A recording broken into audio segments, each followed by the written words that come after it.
hail. Smiling morn, that tips the hills with gold, that tips the hills with gold, and whose rosy fingers open wide the gates of day, the gates of day, and whose rosy fingers open wide the gates of day. Hail, smiling morn, that tips the Regular listeners will have heard me mention Laurie Lee, the famous writer who lived most of his childhood in the small village of Slad, barely 2 miles from where I'm sitting. I've read some of Lee's poems in this series, and he's best known for writing a beautiful book about his childhood titled Cider with Rosie. And I read these passages which he wrote about Christmas in the village in the 1920s to be included in this December's audio for Five Valley Sounds, which is Stroud's talking newspaper, a free audio service for blind and partially sighted people. Lee died in 1997, aged 82. Rosie, too, has now gone, just days before her 100th birthday in 2014. I hope the late Queen, who will undoubtedly have already signed Rosie's birthday card, got a page to post it anyway. Incidentally, I first intended to read this for the talking newspaper several years ago for a Christmas edition of what were then recordings made on cassette tapes. Copyright issues were taken more seriously in those days, and I still have the letter from Kathy Lee, Lee's wife, giving me, very willingly, permission to read the extract. In the end, the chap who was compiling the tape was unable to finish it. I'm hoping the permission is still valid. The week before Christmas, when the snow seemed to lie thickest, was the moment for carol singing. And when I think back to those nights, it is to the crunch of snow and to the lights of the lanterns on it. Carol singing in my village was a special tithe for the boys. The girls had little to do with it. Like haymaking, blackberrying, stone clearing, and wishing people a happy Easter, it was one of our seasonal perks. By instinct, we knew just when to begin it. A day too soon, and we should have been unwelcome. A day too late, and we should have received lean looks from people whose bounty was already exhausted. When the true moment came, exactly balanced, we recognized it and were ready. So as soon as the wood had been stacked in the oven to dry for the morning fire, we put on our scarves and went out through the streets, calling loudly between our hands, till the various boys who knew the signal ran out from their houses to join us. One by one they came, stumbling over the snow, swinging their lanterns around their heads, shouting and coughing horribly. "Come in carol barking, then?" We were the church choir, so no answer was necessary. For a year we had praised the Lord, out of key, and as a reward for this service, on top of the outing, we now had the right to visit all the big houses, to sing our carols and collect our tribute. 8 of us set out that night. There was Sixpence, the tanner, who had never sung in his life. He just worked his mouth in church. The brothers Horace and Boney, who were always fighting everybody and always getting the worst of it. Clergy Green, the preaching maniac. Walt, the bully, and my 2 brothers.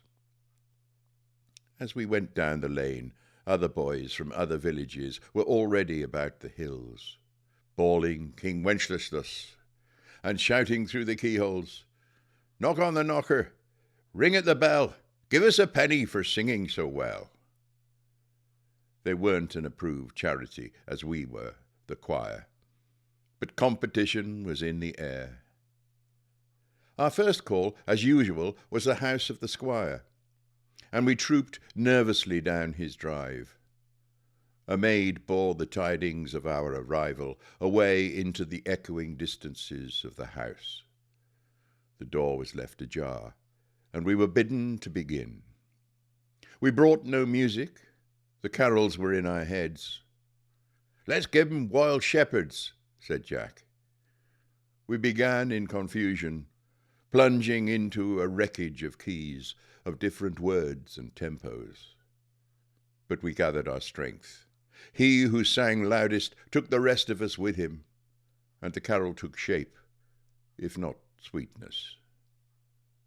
Suddenly, on the stairs, we saw the old squire himself, standing and listening with his head on one side. He didn't move until we'd finished.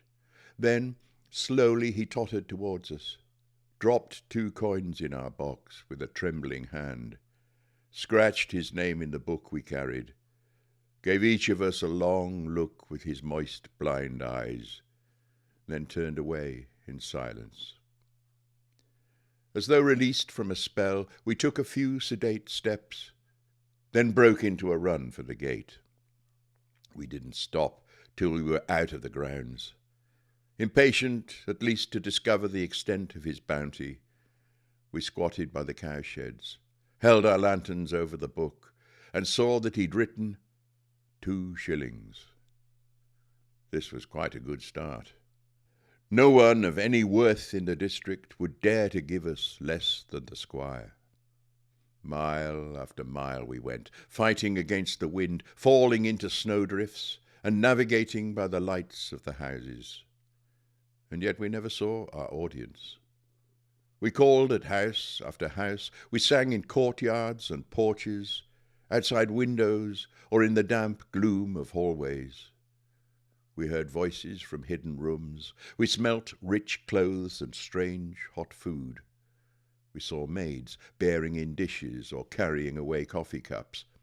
We received nuts, cakes, figs, preserved ginger, dates, cough drops, and money.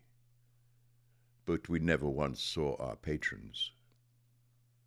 Eventually we approached our last house, high up on the hill, the place of Joseph the farmer.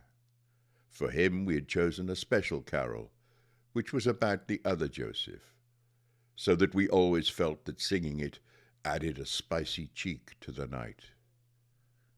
We grouped ourselves around the farmhouse porch. The sky cleared, and broad streams of stars ran down over the valley and away to Wales. On Slad's white slopes, seen through the black sticks of its woods, some red lamps burned in the windows. Everything was quiet. Everywhere there was the faint crackling silence of the winter night. We started singing, and we were all moved by the words and the sudden trueness of our voices. Pure, very clear, and breathless we sang. As Joseph was a-walking, he heard an angel sing, "This night shall be the birth time of Christ the heavenly King. He neither shall be bored in house nor in hall, not in a place of paradise, but in an ox's stall." And 2,000 Christmases became real to us then. The houses, the halls, the places of paradise had all been visited. The stars were bright to guide the kings through the snow. And across the farmyard we could hear the beasts in their stalls. We were given roast apples and hot mince pies. In our nostrils were spices like myrrh. And in our wooden box, as we headed back for the village, there were golden gifts for all.